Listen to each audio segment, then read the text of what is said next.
Bonjour, j'espère que vous allez bien aujourd'hui pour une nouvelle vidéo sur une nouvelle race de chien qui est du coup le chien de berger roumain de Mioriza. Donc voilà, c'est un très beau chien de berger par la même occasion. Parce que je sais pas si vous y voyez bien, enfin si vous y voyez au niveau de la photo, je trouve que c'est un très beau chien quand même. Moi je trouve personnellement que c'est un très joli chien. Voilà.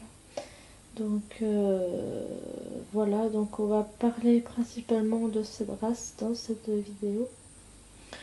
Donc par contre, avant de vraiment réellement commencer la vidéo, j'espère que la vidéo va vous plaire jusqu'à la fin, mais qu'elle va aussi vous intéresser. Et puis même peut-être que vous aurez des suggestions ou des renseignements ou des questionnements sur la race. Si vous en avez, n'hésitez pas à me les dire dans les commentaires parce que je serai là aussi pour vous répondre à vos questions si vous avez la moindre doute ou si vous avez des questions autres sur ce chien, n'hésitez pas en tout cas à me le demander dans les commentaires.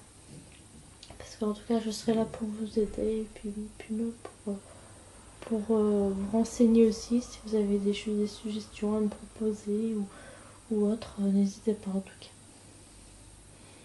Voilà pour ça. Donc là, du coup, dans cette vidéo, on va parler de la globalité de la race de ce chien. Donc on va vraiment parler de cette globalité à la race, du coup. Donc, je vais vous parler de autres noms.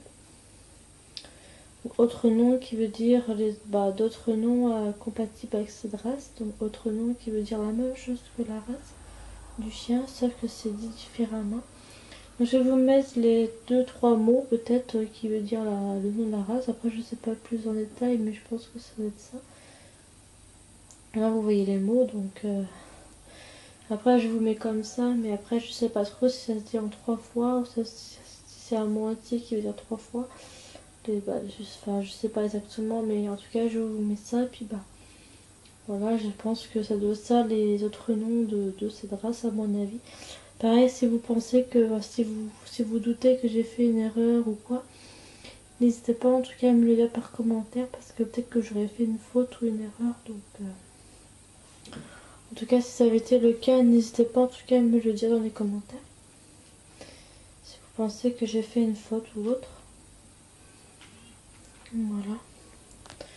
En tout cas, si vous le pensez, tout simplement. Voilà, je vous laisse encore un peu de temps de regarder les mots, puis après on va passer à autre chose, du coup à une autre suggestion. Donc là maintenant on va passer à son centimètre, un peu au chien. Donc je pense qu'on va faire le mâle comme pour la femelle, on va commencer par le centimètre. Après dans la suite de la vidéo, je ne suis pas sûre de vous dire vraiment son poids parce qu'il n'a pas vraiment... c'est pas un chien extrêmement lourd déjà à la base, il n'est pas très lourd. Peut-être que quand vous le voyez comme ça, il a peut-être l'air lourd le chien. C'est qu'il est un expert, on a l'impression qu'il est lourd. Mais enfin, quand non, il est très léger. C'est un chien qui n'est pas lourd, quoi, vraiment, quoi. Non, c'est un chien super léger. Donc, ça, comme ça se voit peut-être pas qu'il est léger, mais en fin de compte, si, c'est un chien qui est très léger. Naturellement, on va dire. Donc, le poids du mâle, enfin, plutôt excusez-moi, le centimètre du mâle, est de 65 à 73 cm au garrot. J'ai préféré préciser quand même. Voilà pour le mâle. C'est vrai, le mâle il a quand même une bonne taille, je trouve, enfin, un bon centimètre. Hein.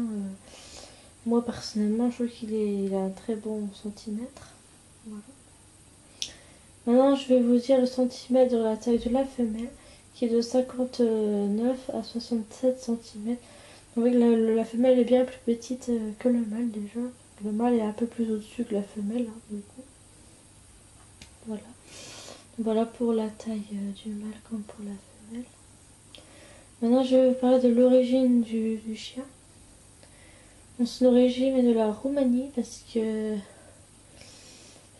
quand on parle de roumain, parce que dans la race on entend bien le mot roumain, donc on peut bien constater que la race vient de la Roumanie. Donc voilà un peu pour son origine du coup à la race. Et maintenant je vais vous parler un peu de son standard du coup un petit peu. Donc son numéro c'est le 350. Donc ça c'est le numéro du standard du chien. Voilà. Donc maintenant je vais vous parler de son utilisation du coup au chien, parce que ça peut être aussi également très intéressant à savoir par rapport à son utilisation. Ce que ce chien fait, ce que ce chien il peut faire, on va dire. C'est l'utilisation au chien, vous allez voir que c'est super intéressant. Donc c'est parti. Chien de berger utilisé par les bergers roumains des Carpates depuis des siècles pour défendre les troupeaux, tout en étant en même temps un excellent chien de garde. Donc voilà pour son utilisation. Donc vous avez bien vu que c'était quand même assez intéressant, parce que ce chien, on dit bien je dis bien aussi quand même que ce chien est bien utilisé, que ce chien avait été utilisé comme berger roumain, hein, c'est des Carpates. Parce que cette race, on peut très bien lui le dire chien berger roumain de Mirza, mais on peut aussi le dire chien de berger roumain des Carpates aussi. On peut le dire comme ça aussi, le genre, ça dépend. Comment vous le dites vous, mais non, mais c'est vrai qu'on peut aussi l'appeler comme ça aussi, cette race. Ce chien veut dire. Voilà, et puis je dis bien aussi que c'est un excellent chien de garde, hein, quand même. Ça veut dire qu'il est très défendeur aussi, il est très prévenant aussi s'il y a un danger, ou s'il y a un intrus qui arrive sur votre territoire ou sur votre terrain ou autre. Le chien il va avertir s'il se passe quelque chose. Enfin, voilà, le chien va le ressentir et puis il va tout de suite montrer qu'il n'est pas content ou qu'il n'est pas d'accord. Enfin, voilà, il va tout de suite le montrer que voilà, donc c'est un très bon chien de garde, hein. Ça je vous le dis vraiment d'office, parce que c'est un très bon chien de garde. Donc voilà pour son utilisation. Alors là du coup je vais parler de bref aperçu historique du coup de son bref aperçu de son histoire du coup. Alors, pourquoi je vous ai marqué bref aperçu historique, c'est parce que je vais vous parler vraiment en bref, vraiment en globalisé, parce que je vais pas en résumer on va dire, parce que son histoire peut être assez longue. Moi j'aime autant faire un bref aperçu, parce que c'est vrai que sinon j'ai pas envie de passer on va dire une éternité sur son histoire. C'est pas que je veux pas tout vous dire sur son histoire, mais c'est vrai qu'il y a beaucoup de détails, beaucoup de choses que vous comprendrez peut-être pas dans ce que je vais vous dire là. Donc autant que je fasse en bref aperçu, parce que sinon vous allez peut-être pas tout comprendre aussi de ce que je vais vous dire. Moi j'aime autant faire un bref aperçu, donc voilà. Donc je propose de commencer. Le berger roumain des Carpates a été sélectionné à partir d'une race endémique présente dans l'espace carpato-danubien. Depuis des siècles, le critère principal de sélection a été l'utilité, ce chien ayant conservé son caractère intact jusqu'à présent. Le premier standard a été rédigé en 1934 par l'Institut national de zootechnie.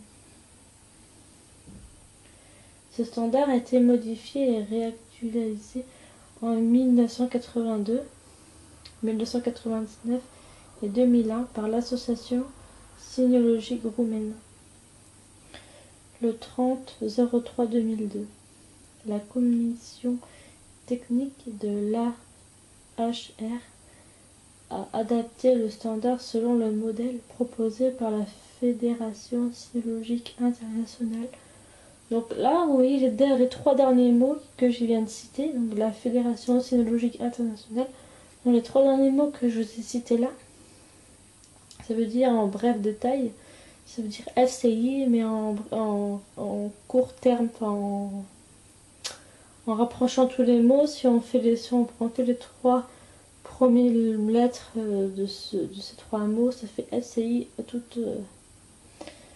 bref, tout en... En gros, ça veut dire pas assez pour... parce que si on dit tout le mot entièrement, ça peut faire long à dire. Donc FCI, ça veut dire ça, mais en plus bref détail, quoi. Pour raccourcir les mots, on va dire. Donc voilà. Donc voilà pour son bref aperçu historique. Voilà, je vous ai juste parlé de ça qui était du coup assez intéressante aussi. Quand même, on a parlé pas mal de son standard aussi. Combien de temps il a été réactualisé, par quelle association, enfin voilà. L'année, le jour et le mois où il a été vraiment arrivé, enfin, il a vraiment été, on va dire, réactualisé aussi. Enfin voilà, il y a eu plein de choses plein de choses intéressantes dans son histoire, on va dire, de son bref aperçu. Que je vous ai juste expliqué parce que je voulais pas trop rentrer trop dans les détails pour son histoire parce que c'est quand même assez détaillé quand même.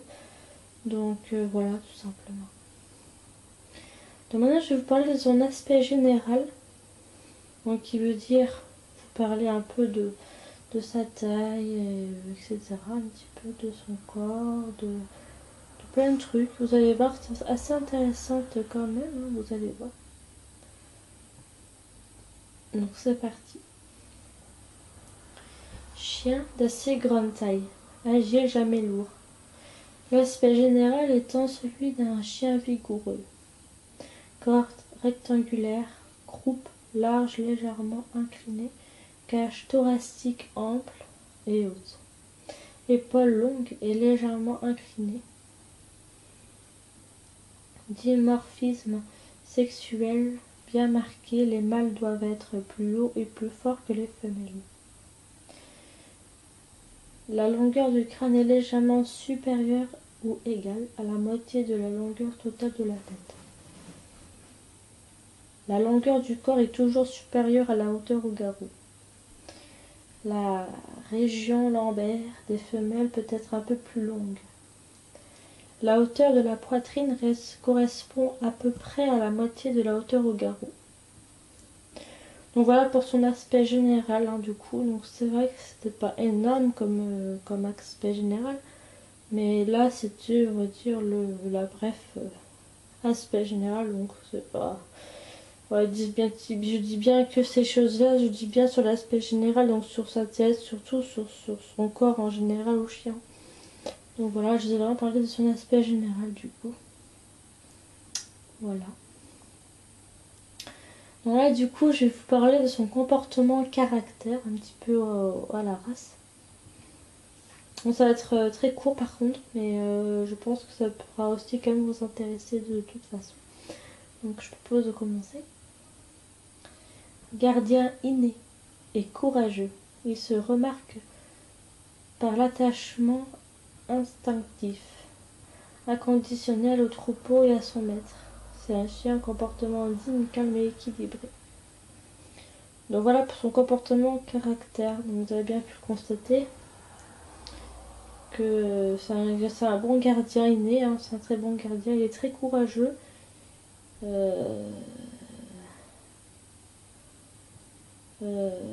Se remarque voilà, par l'attachement instinctif, on sait qu'il est très attachant, ben, il s'attache vite à son troupeau. Il a un comportement très digne, il est très calme, très équilibré. Voilà, il est très instinctif, c'est qu'il est très attaché à ses troupeaux comme à son maître, hein, bien sûr. Enfin voilà, c'est vraiment un très bon chien, franchement, voilà, il a un très bon comportement et un très bon caractère. Donc là-dessus, j'ai rien à dire parce que franchement, c'est un très bon chien. Il n'y aura pas, vous ne trouverez pas mieux comme chien bah, vous trouverez pas un bon chien que cette race-là en fait. Même s'il y a bien évidemment d'autres races qui sont très bien aussi, hein, bien sûr. Mais ce chien, il a vraiment un très bon comportement et un très bon caractère. Mais aussi pour que vous voulez qu'il soit très bon, qu'il soit si vous voulez qu'il ait un très bon comportement, ça, il faut aussi que vous l'éduquiez, mais bien quoi. Il faut vraiment que vous l'éduquiez correctement, sans l'abattre ou sans le faire du mal. Il faut vraiment que voilà, vraiment que quand il est tout petit, faut que vous le rassurez dans votre nouvelle app, vraiment que vous le rassurez, votre chiot tout petit. Faut que vous le rassurez pour qu'il découvre un peu son nouvel environnement, que ce soit son jardin ou sa maison. Mais voilà, il faut vraiment qu'il s'y habitue. Il faut que vous preniez le temps avec lui, tout ça, pour qu'il s'habitue aussi à vous quand même. Et puis voilà, ça va se faire progressivement. Mais en tout cas, si vous l'éduquez correctement, et ben, il aura un très bon comportement et un très bon caractère. Ça c'est clair. Ce chien, c'est tous les chiens, que ce soit petits ou grands. Ne me dites pas par contre que les petits chiens ou les grands chiens sont certains chiens ou petits chiens sont débiles ou sont pas intelligents ou voilà, si vous trouvez votre chien fait un truc bizarre, voilà. Non, non. Votre chien, ou même d'autres chiens, ou même d'autres races, voilà. Chaque chien a une qualité, et chaque chien a sa raison d'être. Et chaque animal est pas, comme vous dites peut-être, ou que vous pensez, ou que vous, voilà. Non, non, un chien est très intelligent, que n'importe quel chien, que n'importe quelle race, un chien reste un chien. Et je vous le dis qu'un chien c'est très très très très intelligent. Peut-être que vous ne le voyez pas comme ça, peut-être que vous ne pensez pas qu'un petit chien serait intelligent ou serait... Même je vous dis même un petit chihuahua. Un petit chihuahua il serait super intelligent. Peut-être que vous ne voyez pas ça comme ça, ou peut-être que vous l'imaginez pas, ou vous pouvez pas vous dire putain c'est vrai qu'un chihuahua, je pense pas que ce soit hyper intelligent, ça aboie tout le temps, c'est vrai. Ou même un caniche, enfin peu importe. Peu importe.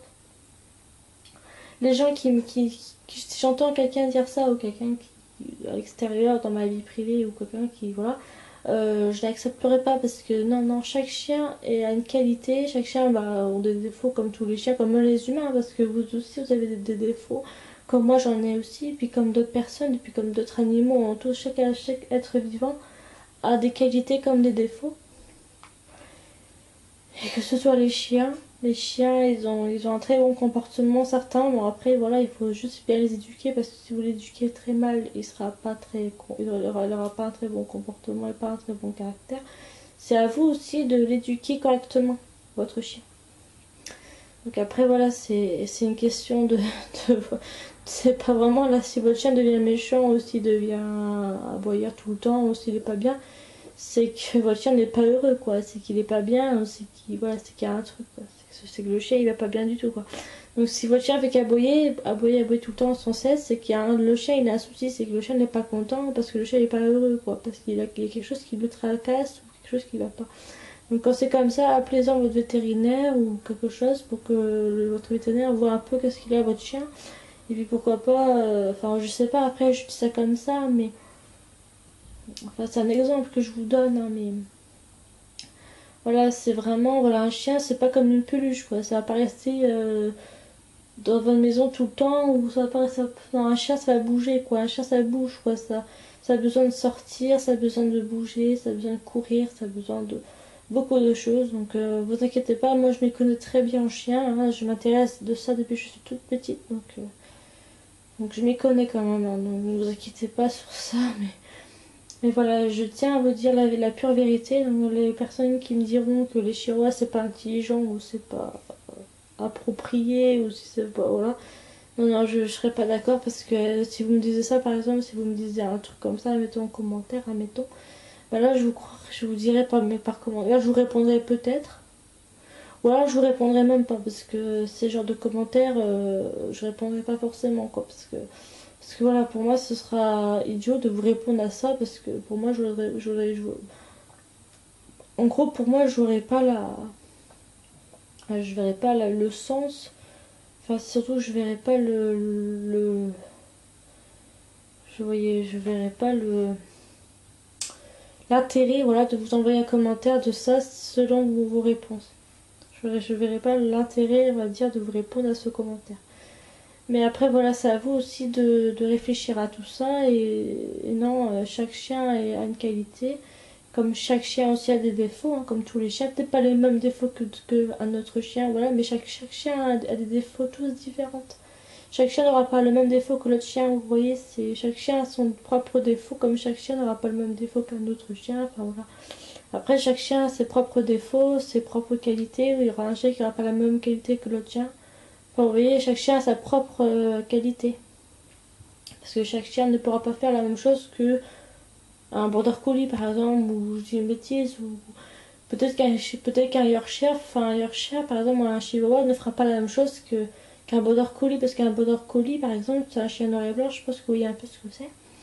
Un border collie par contre, ce chien, son utilité c'est plus les troupeaux, guider les troupeaux, tout ça. Mais sauf s'il est bien éduqué, s'il est bien. Voilà. Mais un Yorkshire ou un Chihuahua ne pourra pas faire la même chose que le Border Collie, vous voyez, parce que le Chihuahua ou le Yorkshire, ils n'auront pas la capacité ou le comportement, enfin il n'aura pas le... il pourra pas le faire parce que c'est un petit chien et parce qu'il pourra pas... voilà, c'est... Voilà. Il sera pas assez... voilà, il comprendra pas trop qu'est-ce qu'il va faire le chien, il comprendra pas parce que c'est pas son... Voilà. Comment vous dire, enfin voilà, c'est juste ça que je vais vous dire, c'est pour montrer un peu une différence quoi. Donc c'est pour ça que je vous dis chaque chien a une qualité, c'est pas parce que le Yorkshire ou le Chihuahua peut pas faire comme le Border Collie, guider les troupeaux, tout ça, c'est pas parce que ces deux races-là peuvent pas le faire, le Yorkshire ou le Chihuahua par exemple, j'ai une bêtise, hein, je dis ça pour vous expliquer comme ça, mais c'est pas parce que eux ne savent pas faire ça, comme le Border Collie par exemple, qu'ils ne sont pas, qui sont cons, qui sont pas intelligents ou parce que voilà, non, non, au contraire. Ils sont intelligents, mais ils auront d'autres qualités ou d'autres capacités que le Border Collie ne saura peut-être pas faire. Vous voyez, c'est des trucs tout con, hein, mais voilà quoi. Vous voyez, c'est vraiment pour vous expliquer un peu que chaque chien a sa propre qualité, comme ses propres défauts, etc., etc. quoi. Faut pas croire que tous les Border Collie ont tous les mêmes qualités et tous les mêmes défauts. Hein. Vous voyez, chaque chien est différent quoi. Que ce soit les mêmes races de chiens ou par exemple, je prends un Border Collie et un Berger Allemand, par exemple, bah, le Berger Allemand n'aura pas la même qualité que le Border Collie. Et le Border Collie n'aura pas la même qualité que le Berger Allemand, parce que le Berger Allemand, à la base, c'est un chien de police, un chien de pistage, un chien de tout ça. Donc je pense pas que le Border Collie fera la même chose que le Berger Allemand, vous voyez. Chaque chien a sa propre qualité, ses propres défauts, enfin, vous voyez, c'est vraiment très varié. Il y a beaucoup de chiens qui sont pas comme tout le monde, tous les chiens sont pas tous pareils, vous voyez, chaque chien a sa propre fonction en fait. Ça, je vais vous le dire. Voilà, tout simplement. C'est juste pour vous dire ça, mais ne vous inquiétez pas, je ne vous juge pas par rapport à ça. Ne vous inquiétez pas si vous pensez que je vous juge, c'est pas vrai, vous inquiétez pas. Je suis pas là pour juger, mais il y a peut-être des personnes qui peuvent le penser, ce genre de choses. Donc, je tiens à dire quand même, parce que je veux juste vous expliquer que c'est pas, que voilà, c'est pas normal, c'est pas, pour moi, je dirais que c'est pas normal quelqu'un qui dit ça au chien, quoi, parce que voilà, c'est non, non, moi je suis pas d'accord. Voilà, c'est juste pour vous expliquer, mais voilà. Mais ne vous inquiétez pas, je ne vous juge absolument pas. Donc ne vous inquiétez pas pour ça, mais c'était juste pour vous expliquer une petite, juste un petit résumé, enfin une petite entre parenthèses, je vais vous expliquer ça, mais voilà quoi. Mais ne vous inquiétez pas, je ne vous juge absolument pas. Voilà, tout simplement. Mais pour ceux qui ne le savaient pas, bah, je voulais quand même vous l'expliquer. Pour les personnes qui ne le sauraient pas, je voulais quand même vous expliquer ça. Quoi, parce que moi, ça me faisait de vous le dire aussi. Pour les personnes qui ne le sauraient pas, quoi, par exemple. Donc voilà. Donc maintenant, on va parler un peu de la tête de la race, un petit peu, parce que la tête de ce chien est aussi très importante et aussi bah, comme tout race aussi. Donc on va parler de la tête de cette race un petit peu. Donc déjà, sa tête est type lupoide. Voilà, on va dire. Je veux pas de la région crânienne du chien. Le berger des Carpates est un chien mésocéphale, avec une tête forte mais pas lourde. Le front est large et légèrement bombé. Le crâne est plus large entre les oreilles et ça me nuise progressivement vers le stop. Le sillon frontal est assez long et suffisamment bien marqué. Stop modéré, jamais trop marqué ni effacé. Donc maintenant, je vais vous parler de sa région faciale. Donc là, je vais vous parler de sa truffe. Grand, large et toujours noir. Son museau, puissant, avec une sélection approximativement ovale, légèrement tronc conique.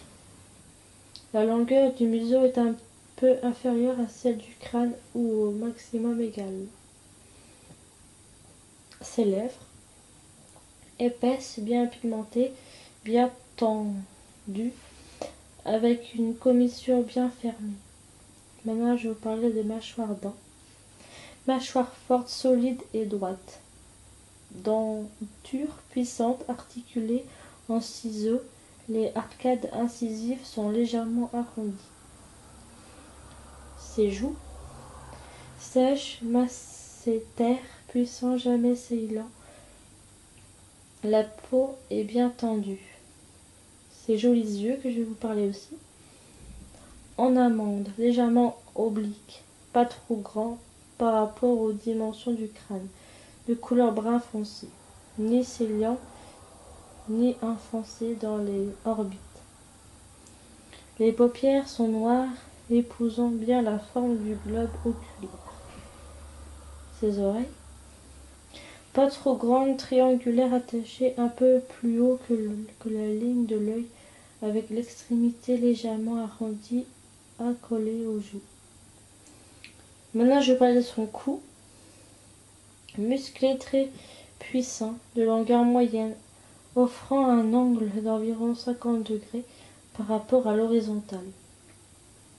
Donc voilà pour les explicatifs de la tête du chien. Donc là, tout ce que je vous ai cité là, c'était toute la tête que je vous ai parlé, donc de ses yeux, de sa bouche, enfin de ses dents, tout ça, de ses lèvres, de ses oreilles, de sa truffe, de tout ça, de toute la tête. Je vous ai parlé un peu des différentes caractéristiques au niveau de la tête du chien. Voilà, qui était pour moi aussi très intéressante aussi.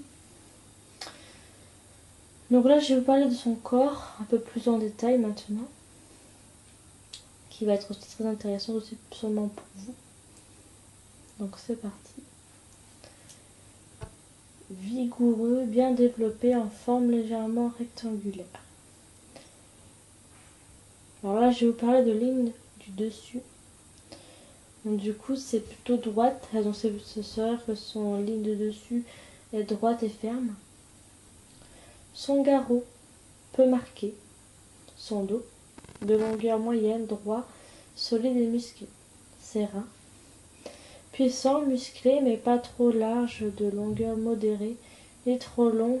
La ligne supérieure manque de fermeté, ni trop court. Sa croupe, musclée et large, de longueur moyenne, légèrement inclinée, jamais fuyante. Sa poitrine, bien développée, bien descendue, jusqu'au niveau des coudes, assez large, côte solide, bien centrée, jamais en tonneau.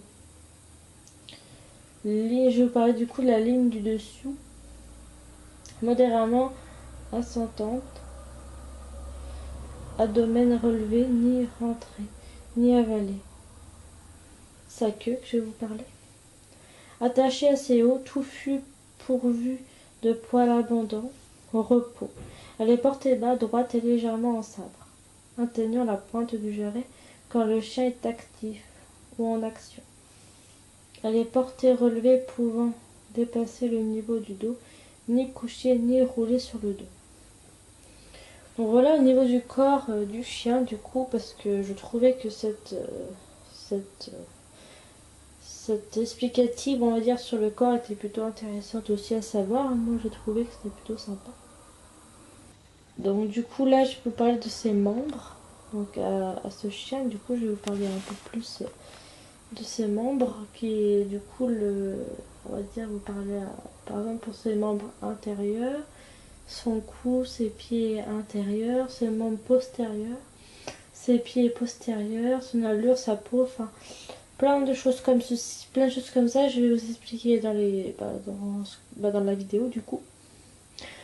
Donc voilà, je pense que je propose de commencer parce que je préfère vous prévenir en avance du coup que ça va être assez long parce que j'aurai pas mal de choses à vous dire sur ses membres à la race. J'espère que ça ira. Voilà. Donc c'est parti pour commencer. Donc on va commencer par ses membres intérieurs qui sont plutôt ossature forte. Maintenant je passe à vue d'ensemble.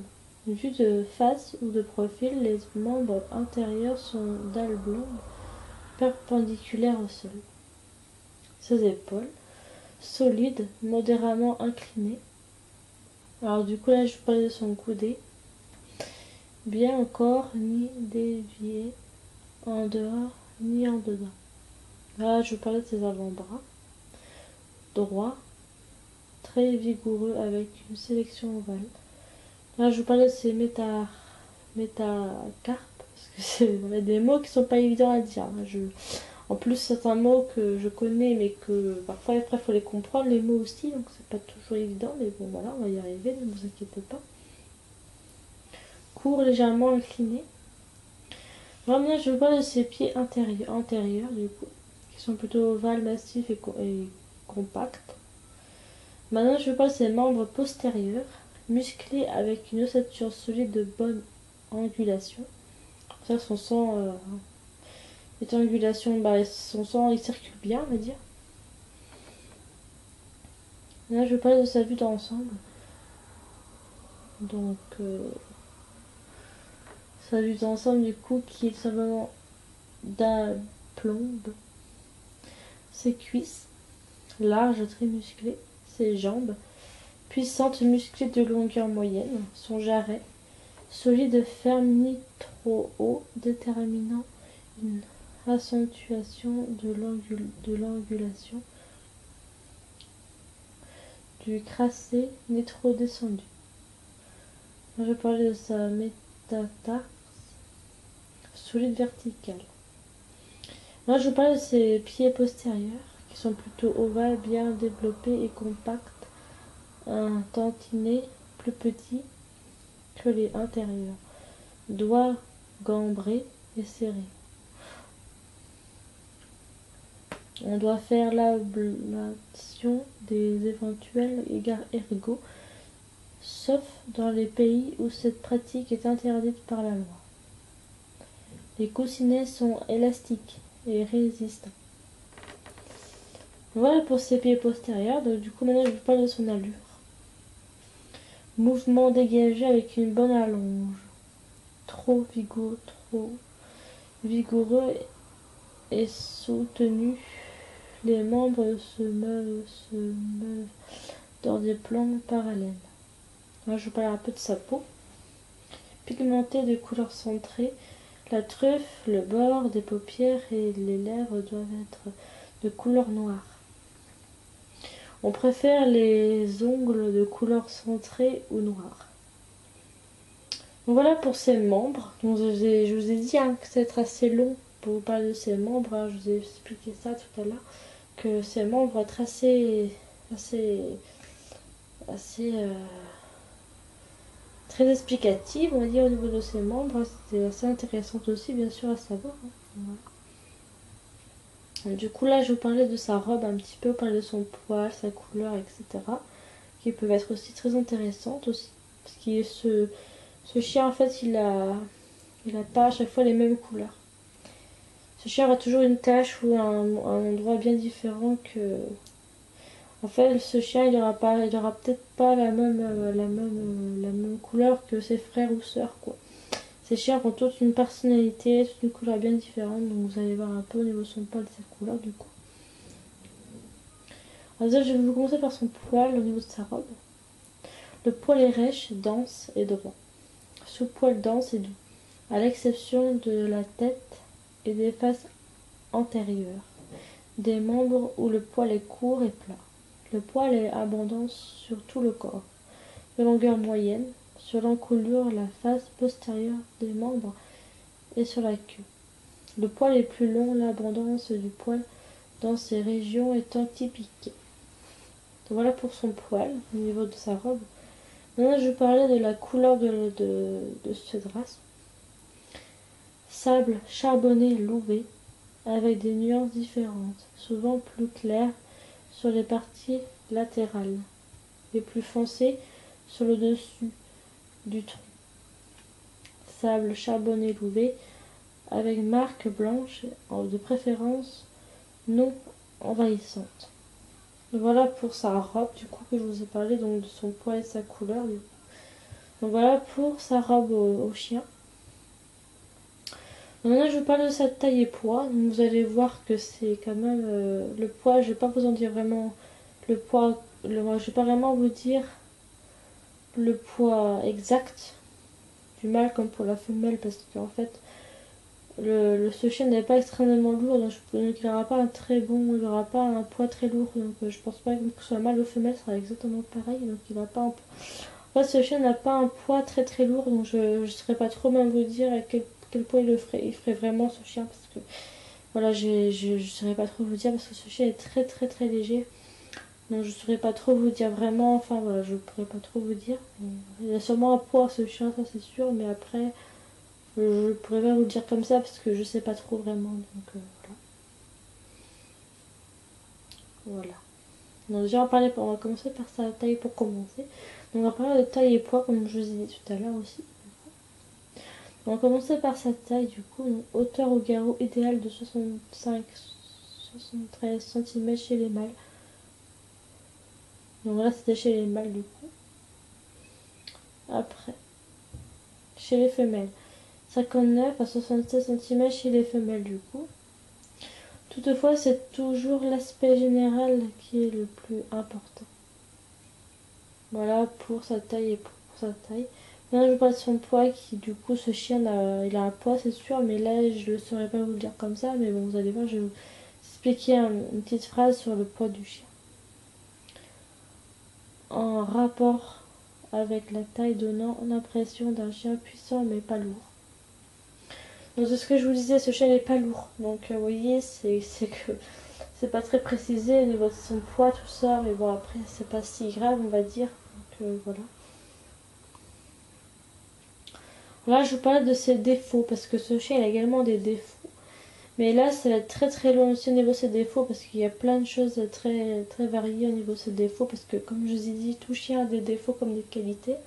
Et là, je vous parlais des défauts de ce chien. Voilà, même si chaque chien que de cette race n'a pas les mêmes défauts qu'un autre chien comme ça, mais après, chaque chien a son défaut. Mais là, je vais vous dire la globalité de cette race qui a à peu près, on va dire, les mêmes défauts. Peut-être pas tous les mêmes, mais en tout cas, voilà. Donc, tout écart par rapport à ceux qui précèdent doit être considéré comme un défaut, qui sera pénalisé en fonction de sa gravité.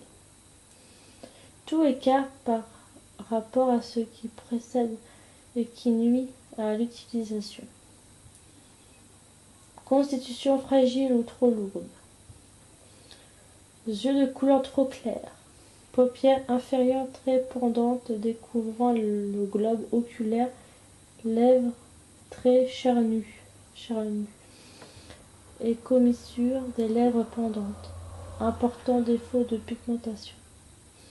Longueur excessive du corps, plus de 10%, et corps inscriptible dans un carré.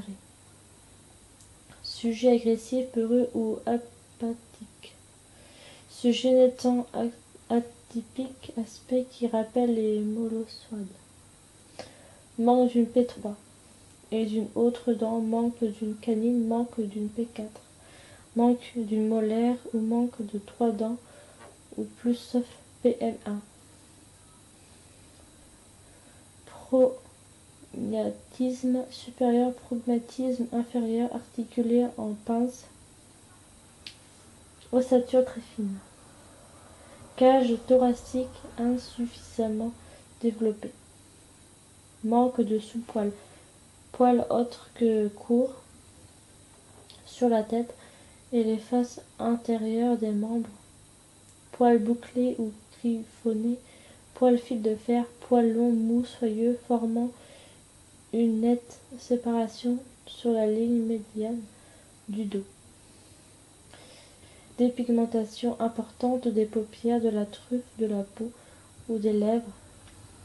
Hétérochromie oculaire, œil vert. Couleur marron bringé, jaune ou tacheté de ces couleurs. Sujet adulte avec une taille inférieure de 62 cm chez les mâles et de 58 cm chez les femelles.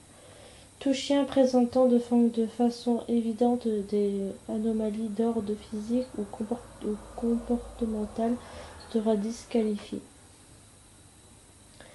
NB.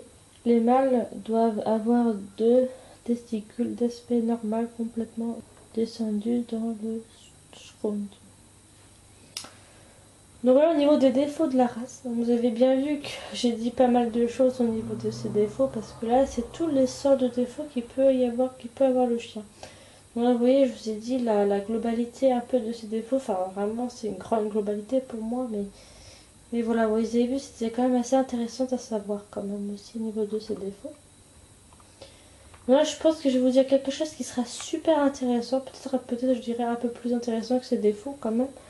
Mais bon, les défauts, c'est aussi important aussi à savoir aussi quand même.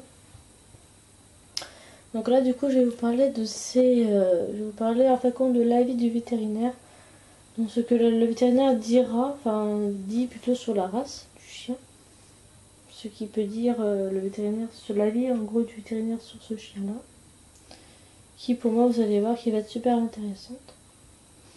Donc on va commencer par ses modes de vie, le mode de vie du chien. Donc qui va être par exemple son logement, sa situation familiale, sa disponibilité, enfin toutes ces choses-là. Donc, je vais parler pour commencer par son logement qui va être super intéressante aussi. Donc son logement, donc c'est maison avec un jardin clôturé où le chien peut se courir. Donc ce chien, si admettons vous habitez un appartement, je vous déconseille ce chien, donc je préfère pas que vous preniez ce chien, clairement, parce que voilà, ce chien a besoin d'une maison avec un jardin qui soit du coup clôturé, qui soit du coup fermé, un jardin fermé. Clôturé, ça veut dire qu'il faut qu'il soit fermé avec des. Bah, faut qu'il soit clôturé, quoi, faut que le jardin soit fermé. Où le chien pourrait courir dans le jardin, quoi, mais qu'il faut que ce soit clôturé parce que sinon, bah, voilà, il pourrait partir n'importe où et vous ne pourrez plus retrouver votre chien si, admettons, le chien s'enfuit de votre maison un jour si c'est pas clôturé. Donc il faut vraiment que votre maison soit, enfin, que votre jardin soit clôturé pour pas que le chien puisse s'enfuir. Au cas où s'il le ferait, quoi. Peut-être qu'il le fera pas. Mais en tout cas, pour s'assurer sa sécurité au chien, et puis même si vous habitez en ville et que vous avez un jardin, ou si vous habitez dans un petit village et qu'il y a des voitures qui peuvent passer devant chez vous, c'est vrai que ça serait mieux quand même que ce soit clôturé. Hein. Moi, en tout cas, je préférerais que ce soit plutôt clôturé. Ensuite, je parle de sa situation familiale. Toutes les situations familiales compatibles avec la présence de jeunes enfants. Donc ce chien, donc c'est toute situation familiale, donc comme ce chien-là, il peut dans toutes les situations familiales, dans toutes les familles, ce chien il sera très compatible de la présence de jeunes enfants, de plus grands, plus jeunes bébés, enfants, ça dépend. Bah, ce chien il sera très compatible avec eux en fait. C'est-à-dire qu'il aime beaucoup les enfants, ce chien. Il aime beaucoup la présence des enfants, il se laisse facilement approcher. Enfin, voilà, c'est vrai que ce chien il se laisse facilement apprécier par les enfants et puis il aimera coûte que coûte. Et il pourrait même les protéger s'il y avait un danger ou quelque chose, quoi. Comme on dit, c'est un très bon gardien. Hein. Je sais pas, vous l'avez pas oublié ça, mais c'est un très bon gardien. Donc, vous voyez. Donc voilà, pour ce chien, enfin pour la situation familiale. Ensuite, sa disponibilité du coup au chien, c'est que vous devez être du type sportif. Vous pouvez consacrer du temps à la promenade. Donc ce chien, en fait, il faut que déjà vous-même, il faut que vous soyez très sportif. Parce que si vous n'êtes pas sportif, ou sportif, ça dépend. Si vous êtes un garçon ou plutôt une fille, ne prenez pas ce chien déjà à la base si vous n'êtes pas, sportif ou sportive. Parce que sinon, ce chien, il a besoin de courir vachement beaucoup et c'est un chien très sportif à la base. Donc c'est pour ça qu'il est très sportif ce chien et c'est pour ça la vétérinaire vous demande qu'il faut que vous soyez sportif, il faut que vous aimez déjà le sport. Faut dire que vous aimez courir, que vous aimez faire plein de choses, que vous aimez bien bouger. Qu'on faut aussi vous consacrer du temps à différentes balades différentes, de promenades différentes avec le chien. Parce que ce chien vous demandera beaucoup. Hein, parce que ce chien vous demandera de lui consacrer beaucoup de promenades. Donc des promenades qui ne disent pas une balade, juste que tu fais le tour de la maison. Ou alors tu pars dans la ville, dans ton village, faire quelques marches. Non, non. Le chien, il faut que tu fasses de très longues balades. Il faut vraiment que tu balades longtemps, promener longtemps, longtemps, longtemps. Jusqu'à ce que le chien soit fatigué à la limite et que vous rentrez à la maison. Mais voilà, il faut vraiment que vous lui consacrez vraiment du temps à la balade, quoi. Vraiment que. Puis vous pouvez vous arrêter aussi avec le chien pour lui lancer un petit bâton, pour qu'il vous le rapporte, ou plein de choses comme ça. Ça peut être des choses un peu. Voilà, cool, quoi. Parce que vous pouvez aussi vous poser 5 minutes et jouer avec le chien, ça peut être ça aussi. vraiment que vous le consacrez du temps à des promenades, que vous profitez du chien, que vous profitez de lui, que lui aussi profite de vous, etc. quoi. Voilà un petit peu pour ses disponibilités au chien, un petit peu du coup. Là, je parle de ses utilités. Donc, je vais parler de ce chien, c'est un chien de compagnie. Je vais vous parler, c'est un garde, donc un gardien, mais là, vous le savez déjà parce que je vous l'ai parlé tout à l'heure que c'était un très bon gardien, du coup. Donc, on va commencer par chien de compagnie, du coup. Chien comme animal de compagnie. On attend de ces chiens qu'ils tiennent compagnie, qu'ils apportent de l'affection, leur présence, leur fidélité, leur constance, de leur joie de vivre. Voilà pour ces chiens, pour chiens de compagnie. Donc c'est vrai qu'on attend, c'est vrai que euh, ce chien, en fait on attend que ce chien qu'il tienne compagnie. C'est-à-dire ce chien-là, il tiendra compagnie à vous, ça c'est sûr, c'est un bon chien, c'est un chien de compagnie aussi, bien sûr, c'est un chien de compagnie. Mais il faut pas oublier non plus que c'est un chien de berger, c'est un chien de berger, faut pas l'oublier ça non plus. C'est pas vraiment un chien qui reste à couche-panier tout le temps dans votre maison, dans votre appartement. Bah, de toute façon, ce chien ne peut pas vivre en appartement. Mais parce qu'il serait trop, il serait pas bien en fait. C'est vraiment déconseillé, donc voilà. Mais il y a certains chiens de berger qui pourraient vivre en appartement, mais pas tous, ça dépend des races en fait. Mais euh, ce chien, voilà, il faut que, voilà, il vous mettra de la joie de vivre, il vous mettra plein de bonheur, il essaiera de faire tout pour vous rendre bien aussi. Donc franchement, c'est un très bon chien. Franchement, voilà, c'est un très bon chien quoi. Et ce chien aussi, je l'ai peut-être pas dit en début de vidéo. Et ce chien, je ne le connaissais pas avant, on va dire. Je l'ai connu par internet, cette race, donc je la connaissais pas bien avant, mais je l'ai connu, je l'ai découvert sur internet, donc voilà, c'est comme ça que j'ai appris à connaître cette race aussi. Voilà, que du coup je vous la fais partager pour que vous puissiez avoir un peu une visualisation de la race quand même, un petit peu. Voilà. Donc là je vous parle de ça, c'est les gardiens, mais ça vous le savez aussi du coup que c'est un bon chien de garde. Chien de protection de troupeau. Ce sont des chiens qui sont tout le temps avec le troupeau et qui le protègent contre les prédateurs. Chiens de garde locaux ou chiens d'alarme. Ce sont des chiens qui évitent l'instruction de personnes malveillantes en dissuadant ou en aboyant chien d'alarme. Donc voilà pour pour sa garde du coup. Donc ce chien du coup c'est un chien vraiment, il faut vraiment que vous voyez ça, mais c'est un très bon chien. C'est que ce chien c'est un bon protecteur de moutons, quoi, de troupeaux de moutons. C'est-à-dire qu'il serait vraiment là pour protéger son troupeau, que ce soit contre les prédateurs, contre les loups, contre d'autres animaux. Mais ce chien, il serait vraiment là pour protéger les moutons, coûte que coûte. Franchement, ce chien, il sera vraiment là pour protéger vraiment les moutons et il laissera personne s'y en approcher si le chien ne connaît pas les personnes, en tout cas. Donc, voilà. Et c'est vrai que c'est un chien aussi, c'est un chien de garde de locaux au chien d'alarme. Donc ça, ce chien, il peut aussi garde de locaux. C'est vrai qu'il peut garder, voilà, c'est un chien de garde de locaux. Et aussi d'alarme aussi. C'est-à-dire que quand on parle d'alarme, ça veut dire c'est le chien qui aboie en fait. Donc quand il se passe quelque chose, en fait, quand il va avoir un truc, quand il va se passer quelque chose, le chien va aboyer sans cesse. Si par exemple il y a un danger qui arrive, ou s'il y a un prédateur, ou si par exemple il y a un truc qui arrive chez vous, le chien va faire qu'aboyer, mais longtemps, jusqu'à ce que vous réagissez. Et une fois que vous réagissez, ce sera le chien votre alarme en fait. Ce sera votre chien, votre alarme, et il sera là pour il sera là pour vous avertir qu'il y a quelqu'un qui arrive en fait. Et du coup, ce chien, il va vous prévenir d'un danger ou de quelque chose. Et après, ce sera à vous de percuter à ce moment-là qu'il y a quelque chose, quoi. Donc voilà. Ce chien n'aboie pas sans raison. En fait, il aboie que s'il y a quelqu'un qui arrive ou si. Voilà. Mais ce chien n'aboie pas sans raison. Ça, je vous le dis franchement, c'est pas un aboyeur en permanent. C'est un chien qui aboie juste pour des bonnes raisons. Et voilà. C'est pour ça qu'on dit bien chien d'alarme à la fin de la phrase que je vous ai expliqué là. Parce qu'en fait, c'est des chiens d'alarme parce que c'est un chien qui va faire qu'aboyer s'il voit quelqu'un arriver ou voilà. c'est vraiment que si vous réagissez pas, il va faire qu'aboyer en fait. Jusqu'au jour où vous aurez compris qu'il aboie parce qu'il y a quelqu'un qui arrive quoi. Et là, jusqu'au jour où vous allez comprendre ça, bah, le chien il va plus il va le faire quand même, jusqu'à ce que vous le direz d'arrêter d'aboyer. Là après le chien arrêtera d'aboyer, mais c'est que si vous le dites, si vous dites d'arrêter d'aboyer, il le fera.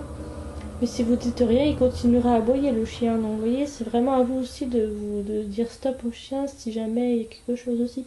Ou si c'est juste un truc qui arrive qui est gentil, bon encore ça va. Mais si c'est une personne que vous connaissez pas et qu'il est pas très cool, bah le chien il aura le droit de vous, il sera là pour vous protéger, hein, ça c'est clair. Il sera là pour vous défendre en coûte que coûte, hein, donc ne vous inquiétez pas. Donc voilà pour sa garde au chien du coup. On va plus parler de l'entretien, on va parler de brossage et entretien du coup à la race.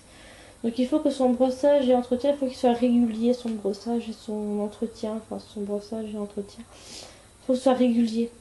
Parce que ce chien, s'il est en période de mue par exemple, parce qu'en période de mue, c'est là où les chiens perdent plus de poils que d'habitude. Et quand le chien en période de mue, il perd plus de poils que d'habitude, ça fait que du coup il perd énormément de poils. Énormément. Vous n'avez même pas... Vous imaginez la quantité de poils qu'il pourrait perdre votre chien. C'est pour ça qu'il faut vraiment le brosser régulièrement. Même que c'est pas la période de mue, même si c'est pas la période de mue, vraiment que vous brossez votre chien tous les jours. Il faut que ce soit régulier en fait. Il faut que vous brossez votre chien régulièrement, tous les jours. Il faut vraiment prendre du temps pour consacrer à lui le brossage. Déjà, il faut que vous le fassiez déjà tout petit. Il faut déjà que vous fassiez ça quand il est chaud pour l'habituer aussi à le faire brosser. Et au fur et à mesure, après, il aura tellement l'habitude qu'il se laissera faire après. Mais il faut que vous l'habituez aussi tout petit et tout jeune à lui faire des brossages. Parce que sinon, si vous l'habituez un peu plus âgé, bah, le chien n'aura pas forcément l'habitude d'être brossé. Donc, vraiment que vous le fassiez ça très jeune avec votre chiot. Comme ça, ce chien-là, cette race, pour que vous puissiez l'habituer tout jeune à des séances de brossage ou entretien. Voilà, donc ça, il faut que son brossage et entretien, il faut vraiment qu'il soit très régulier. Voilà. Maintenant, je vous parlais de éducation et remarques concernant son comportement. Donc, on dit bien qu'il est très calme, équilibré, ce que je vous ai dit un peu en début de vidéo aussi, qu'il est très méfiant envers les étrangers et éducation ferme. Donc, il est très calme, très équilibré, méfiant envers les étrangers. Et par contre, il faut que vous ayez une éducation ferme avec votre chien. Pour qu'il puisse bien, pour qu'il prenne pas le dessus sur vous au cas où ça devait arriver, parce que ça peut arriver ces genres de choses là. Donc il faut vraiment que vous l'éduquiez à ce que votre chien soit à sa place en tant que chien et pas que ce soit lui qui prend le dessus sur vous. Vraiment que vous ayez aussi votre place de maître dans cette histoire, on peut dire, de votre chien. Donc voilà. Il faut vraiment vous ayez une éducation ferme avec lui, mais pas trop non plus. C'est-à-dire qu'il faut que vous ayez une éducation ferme. Il ne faut pas que vous le frappez avec des bâtons ou que vous le faites du mal ou que vous le tapez avec un coup de pied. Enfin, ça peut être plein de trucs comme ça.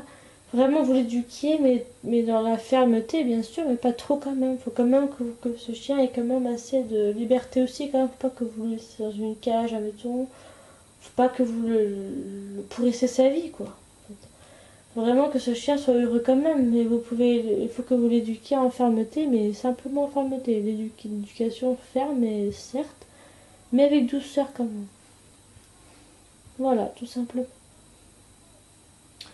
Maintenant, je vais parler des risques de maladie, parce que ce chien, il n'a pas forcément de problème particulier au niveau de ses risques de maladie. Donc il a beaucoup de chance, ce chien, parce qu'il n'a pas forcément de problème de maladie, donc il n'a pas forcément des gros problèmes. Moi, je pense qu'il doit peut-être en avoir, mais pas énormément, on va dire. Mais c'est vrai qu'il n'a pas de problème particulier, on va dire. De très grosses maladies importantes, il n'en a pas spécialement. Voilà. Maintenant, remarque par rapport à la race. Une race acceptée provisoirement. Voilà pour ces remarques, un petit peu pour la race, un petit peu pour le chien. Voilà. Donc voilà un petit peu pour la globalité de la race du chien, parce que là je vous ai parlé vraiment de sa globalité à la race. Voilà, donc j'espère que cette vidéo vous aura plu du coup sur la globalité du chien de berger roumain de Nirozera. Du coup j'espère vraiment que cette race vous aura plu, j'espère aussi que vous aurez aimé le chien. et que aussi vous aurez été intéressé par tout ce que je vous ai dit dans la vidéo. J'espère que ça vous aura inspiré, que vous aurez aimé ma vidéo. Et en tout cas, si comme je vous ai dit en début de vidéo, pas à me le faire part par commentaire et j'essaierai de vous répondre le plus vite possible par commentaire. En tout cas, si je trouve le temps, si je voilà. En tout cas, n'hésitez pas. Alors en tout cas, je vous embrasse très fort mes chers amis. Portez-vous toujours aussi bien pour de nouvelles vidéos très prochainement sur ma chaîne Passion Nemo 123. Et on se retrouvera très vite pour de nouvelles vidéos. Bisous les amours, que j'aime tant. Bisous.